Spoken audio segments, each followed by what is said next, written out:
आम्ही म्हणतोय पीक विमा का मिळत नाही, पीक विमा का मिळत नाही।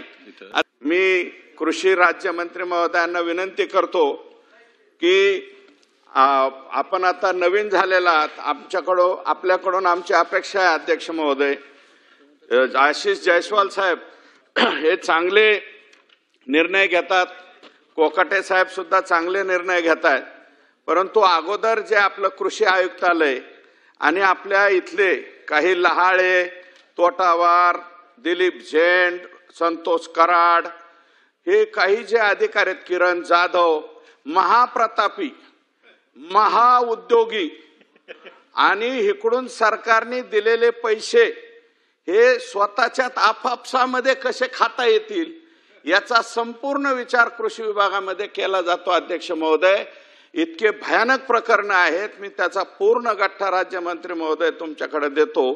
अजूनही 9 डी असलेले 10 चौकशा असलेले अधिकारी अध्यक्ष महोदय, काहींच्या बाबतीमध्ये तर महिला भगिनींच्याकडनं अतिशय चुकीच्या पद्धतीच्या मागणी केलेल्या सुद्धा तक्रारी यांच्या कृषी विभागातल्या अधिकाऱ्यांच्या आहेत। कसल्याही प्रकारची तक्रार त्याच्यावरती कसलीही कारवाई कोणताही कृषी आयुक्त करत नाही आणि त्यांच्या चुकावरती पांघरून घालायचं काम करतो। अध्यक्ष महोदय, कंपन्या स्थापन करायच्या सांगितल्या अध्यक्ष महोदय, 78 कंपन्या या कृषी विभागातल्याच अधिकाऱ्यांच्या स्वतःच्या बायकोच्या नावावर, मुलाच्या नावावर आणि त्यांच्याकडून खत विक्री घ्यायचं आणि राज्यामध्ये सगळ्या जे कृषी सेवा केंद्र आहेत यांना म्हणायचं ह्या खताबरोबर हे घ्या। म्हणजे लिंकिंग जे आहे, या लिंकिंगचं मूळ जे आहे, जिथून शेतकऱ्यांच्या बाबतीमध्ये न्याय देण्याचं काम व्हायच्या ऐवजी त्याच जागेवरून जर अन्याय सुरू होत गेला तर अध्यक्ष महोदय किती भयानक गोष्ट आहे। अध्यक्ष महोदय, या पीक विम्याच्या बाबतीत सुद्धा आपण सगळे लोकप्रतिनिधी, मग ते सगळ्या राज्यातले लोकप्रतिनिधी आपण टीका करत राहतो की कृषी विम्याच्या बाबतीमध्ये अडचणी, विम्याच्या बाबतीत। अध्यक्ष महोदय, 2004 पासून आता 2025 पर्यंत 20 वर्ष एकच पठ्य आहे, विनय आवटे नावाचा, कृषी सांख्यिकी म्हणून। राज्यमंत्री महोदय, माहित नसलं तर त्याचं नाव मी सांगतो। विनय आवटे या अधिकाऱ्याशिवाय पीक विम्यावर अभ्यासू माणूस अजून या राज्याला सापडला नाही। या राज्यामध्ये महायुतीचं सरकार असो अथवा आघाडीचं सरकार असो, पण हे महोदय मात्र तिथेच थांबतात। अध्यक्ष महोदय, हे काय उद्योग करतात त्याची जरा झलक आपल्याला या ठिकाणी सांगतो। 1999-2000 पासून रब्बी हंगामापासून अध्यक्ष महोदय, केंद्र शासनाच्या मार्गदर्शक सूचनेनुसार AICच्या माध्यमातून राज्यामध्ये पीक विमा योजना चालू झाली। चांगली योजना होती, 1.5 ते 2% शेतकऱ्याचा वाटा होता अध्यक्ष महोदय, आणि याच्यामध्ये केंद्र सरकारने 150% सरासरी उत्पन्नाचे आपल्याला त्याचा बेनिफिट देण्यात येत होता। परंतु अध्यक्ष महोदय, हा विनय आवटे तिथं आल्यापासून 2016 पासून प्रधानमंत्री पीक विमा योजना जी झाली अध्यक्ष महोदय, या नवीन योजनेमध्ये वेगवेगळ्या खाजगी कंपन्यांमार्फत राबवायचा निर्णय या महोदयांनी वरती पाठवला आणि तशा पद्धतीने करून घेतला। अध्यक्ष महोदय, AICच्या सूचनेनुसार जशाच्या तसा सगळंच राबवावं असे काही अट केंद्र सरकारने किंवा नरेंद्र मोदी साहेबांच्या सरकारने घातली नव्हती, पण तरी सुद्धा स्वतःच्या मनाने या ठिकाणी जे आहे काही बदल पीक म्हणजे बाबी ऍड केल्या, पिकांची पेरणी, पिकाची लागणी, नुकसान, हंगामातील प्रतिकूल परिस्थिती त्याच्यामुळे होणारं नुकसान आणि स्थानिक नैसर्गिक आपत्तीमुळे होणारं नुकसान, म्हणजे शेतकऱ्याला याच्यामध्ये काही मिळालं नाही पाहिजे अशा पद्धतीने धोरण विनय आवटे आणि आपलं कृषी आयुक्त कार्यालय त्या ठिकाणी राबवत गेला। अध्यक्ष महोदय, खाजगी विमा कंपन्यांकडून टेंडरिंगच्या सुरुवातीपासून ते नुकसानी वाटपापर्यंत वेळोवेळी खोटा दिखाऊ दबाव दाखवून त्यांच्याकडून कंपन्यांना बेनिफिट कसं होईल आणि कोणतीही कंपन्यावरती कॅप लावण्यात आली नाही, महत्तम मर्यादा घालण्यात आली नाही अध्यक्ष। त्याच्यामुळे नफेखोरी किती कमावी हे कंपन्यांना अजिबात त्या ठिकाणी बंधन नसल्यामुळं कळलंच नाही. वारेमाप नफा ह्या कंपन्या कमवत गेल्या आणि 2016 पासून आतापर्यंत ह्या कंपन्यांना मिळालेले बेनिफिटचा जर विचार केला अध्यक्ष महोदय तर ही रक्कम 20,000 कोटी रुपयाच्या घरात जाते आणि त्याचा पूर्णपणे यावर सगळ्या राज्यामध्ये बवाल झाला अध्यक्ष महोदय. सगळे शेतकरी लोकप्रतिनिधी यांनी या विमा कंपन्यांच्या नफ्याच्या बाबतीमध्ये आवाज उठवल्याच्या नंतर कृषी आयुक्ताला 2021 मध्ये जाग आली अध्यक्ष महोदय. 2021 मध्ये बीड जिल्ह्यामध्ये प्रायोगिक तत्वावर 80-110 कप अँड कॅप मॉडेल याच्या आधारावर ही योजना त्यांना कॅप घालण्यात आली अध्यक्ष महोदय. 20% पुढं यांना नफा कमवता येणार नाही. परंतु 2016 ते 2021 पर्यंत सर्रास सगळ्या कंपन्यांनी आणि ह्यांनी केलं काय अध्यक्ष महोदय, कंपन्यांना फक्त पीक विम्यातला नफा नाही दिला अध्यक्ष महोदय. या कंपन्यांना केंद्र सरकारचा आणि राज्य सरकारचा हप्ता हे हप्ता मागण्याची सुद्धा आवश्यकता जी आहे म्हणजे गडबड हे विनय आवटेच करणार. राज्य सरकारला म्हणा हप्ता लवकर पाठवा, केंद्र सरकारकडनं तर येतोच. हे आलेली रक्कम लगेच त्या कंपन्यांच्या अकाउंटवरती वर्ग करायची आणि वर्ग केल्यानंतर त्या कंपन्यांनी त्या रकमा अध्यक्ष महोदय शेअर्समध्ये गुंतवायच्या, खाजगी गुंतवणुकीमध्ये गुंतवायच्या, तिकडूनही नफा कमवायचा, इकडूनही नफा कमवायचा आणि पैसा कोणाचा, केंद्राचा आणि राज्याचा आणि शेतकऱ्याचा. फायदा कोणाचा, तर ह्या खाजगी विमा कंपन्यांचा फायदा या ठिकाणी हा करून देण्यात आला अध्यक्ष महोदय. अध्यक्ष महोदय, ज्यावेळेस 1 रुपयात पीक विमा ही सुद्धा योजना चांगली होती. 2023ला आपण ती राबविण्याचा निर्णय घेतला अध्यक्ष महोदय. 1 रुपयाची विमा राबवत असताना सुद्धा चांगली योजना, परंतु याच्यामध्ये सुद्धा डोकं चालवलं अध्यक्ष महोदय. आमच्या बीड जिल्ह्यातल्या परळी तालुक्यातले लोक संपूर्ण राज्यामध्ये विमा भरायला लागले अध्यक्ष. त्याला सुद्धा हे विनय आवटे मार्गदर्शन बरोबर करायचे अध्यक्ष महोदय. FIR झालेत अध्यक्ष महोदय. धाराशिवला एक FIR झालाय, नांदेडला एक FIR झालाय आणि बाकीच्या बी माझं म्हणणं आहे अध्यक्ष महोदय विदर्भामध्ये सुद्धा तक्रारी झालेल्या आहेत. विदर्भामध्ये सुद्धा काश्मीरच्या माणसाने येऊन सुद्धा इथं विमा भरलेला आहे. हे सगळे कारण जे आहेत अध्यक्ष महोदय हे विनय आवटेच्या माध्यमातून त्या ठिकाणी चालू असतायत. अध्यक्ष महोदय 10% कमिशन हा विनय आवटे या कंपन्यांकडून घेतो. अध्यक्ष महोदय 10% कमिशन घ्यायचं, कृषी आयुक्ताला सुद्धा गार करायचं, राज्याच्या कृषी सचिव वगैरे इकडं आणि जे तत्कालीन मंत्री असतील, मला काय कोणाचं नाव घ्यायचं नाही, परंतु त्यांच्यापर्यंत सुद्धा यथायोग्य अध्यक्ष महोदय या ठिकाणी पैसा पाठवायचा. या वर्षी अध्यक्ष महोदय कृषी मंत्र्यांचं, कृषी विभागाचं अभिनंदन करणारे यावेळेस ही बाब लक्षात आली अध्यक्ष महोदय.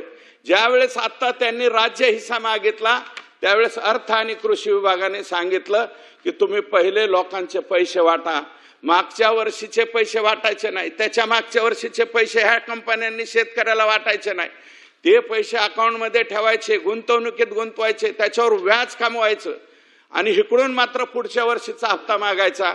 या वर्षी पहिल्यांदा लक्षात आलंय कृषी विभागाच्या आणि अर्थ विभागाच्या, यावेळेस मात्र विनय आवटेचं काही चाललेलं नाही, त्याला पैसे दिलेले नाही. अध्यक्ष महोदय या ठिकाणी एवढ्या शेकडो कोटींच्या रकमा ज्या आहेत महिने या कंपन्यांकडे ठेवण्याचं पाप या विनय आवटेने केलेलं आहे अध्यक्ष महोदय. अध्यक्ष महोदय आणखी एक उद्योग मोठा लट या अध्यक्ष महोदय, विविध भौगोलिक हवामान परिस्थिती असणाऱ्या जिल्ह्यातून हवामानाची वेगवेगळी आकडेवारी मिळवण्याच्या उद्देशाने शासनाने महावेद प्रकल्पामध्ये हवामान केंद्र सुरू केली आहे. अध्यक्ष महोदय प्रकल्पाला सुरुवातीला म्हणजे 2012च्या दरम्यान वेगवेगळ्या कंपन्यांकडून निविदा मागून कमी खर्चात काम करणाऱ्या संस्थेला काम द्यायचं सोडून अध्यक्ष महोदय यांनी घाट घातला. स्कायमेट नावाची एक कंपनी शोधली अध्यक्ष महोदय. स्कायमेट आणि ह्या स्कायमेट कंपनीला जी जास्त पैशामध्ये सरकारकडून या ठिकाणी त्याला निविदा देण्यात आली स्कायमेटला, ती कशासाठी देण्यात आली अध्यक्ष महोदय?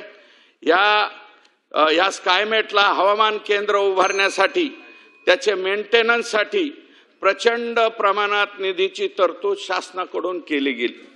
म्हणजे आम्ही सरकारने पैसे दिले त्याला, हवामान केंद्र उभा करायला पैसे आमच्याकडून घे, मशिनरी उभा करायला पैसे दे, आणि या बदल्यात स्कायमेटनी दिलेली आकडेवारी बरोबर आहे की चुकीची आहे यावर खातरजमा करण्यासाठी त्याचे शासनाच्या कोणत्याही संस्थेमार्फत नियंत्रण आणि ऑडिट अध्यक्ष महोदय केली नाही कृषी आयुक्तालयाने.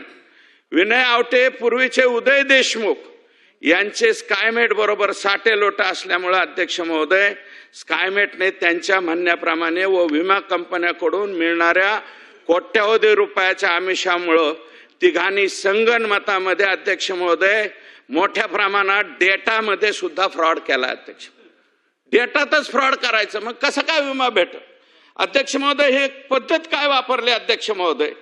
या ठिकाणी डेटा आकडेवारीचा फ्रॉड सारखे स्कायमेट सर्व्हर जिथं असेल तिथून हा डाटा टेम्पर करायचा, म्हणजे छेडछाड करायचा आणि त्यावर विमा कंपन्यांनी नुकसान भरपाई देण्याचं टाळायचं.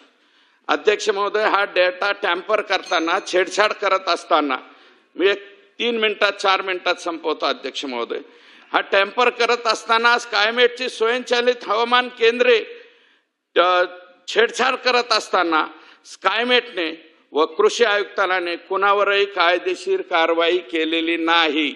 संपूर्ण राज्यामध्ये एक सुद्धा कारवाई या ठिकाणी केलेली दिसून येत नाही. याचं कारण अध्यक्ष महोदय, छेडछाड करण्यासाठी विमा कंपन्यांकडून दोघांनाही दरवर्षी प्रचंड प्रमाणात कोट्यवधी रुपयाचे हप्ते या विनय आवटे आणि देशमुखला या ठिकाणी मिळाले. स्कायमेटने बसवलेली स्वयंचलित हवामान केंद्रे मेंटेनन्स करण्याचं काम स्कायमेटचे असताना केवळ आर्थिक लाभासाठी त्याची योग्य काळजी घेतली जात नाही. अध्यक्ष महोदय, 500 हवामान केंद्र छेडछाड जाणीवपूर्वक केली. अध्यक्ष महोदय, कृषी आयुक्तालयाने कोणावर कारवाई केली नाही. राज्य साधारणतः 2,500 महसूल अध्यक्ष महोदय संपवतो, मंडळात केवळ स्कायमेटचीच 2,500 हवामान केंद्र आहे. संपूर्ण राज्यामध्ये 2,500 केंद्र आहे. अध्यक्ष महोदय, डाटा मिळवण्यासाठी विमा कंपन्यांकडून 5,000 रुपये प्रति हवामान केंद्र ही रक्कम स्कायमेट कडून घेतली. अध्यक्ष महोदय, म्हणजे कंपन्यांनी काय करायचं अध्यक्ष महोदय, 2,500 गुणिले 5,000 एवढी रक्कम स्कायमेटला द्यायची आणि एखाद्या महसूल मंडळात ट्रिगर बसत असल्यास, ट्रिगर म्हणतो अध्यक्ष महोदय, लगेच विमा कंपनीने स्कायमेटला पैसे देऊन तो डाटा किंवा हवामान छेडछाड करण्याचा जाणीवपूर्वक प्रयत्न या ठिकाणी केला आहे.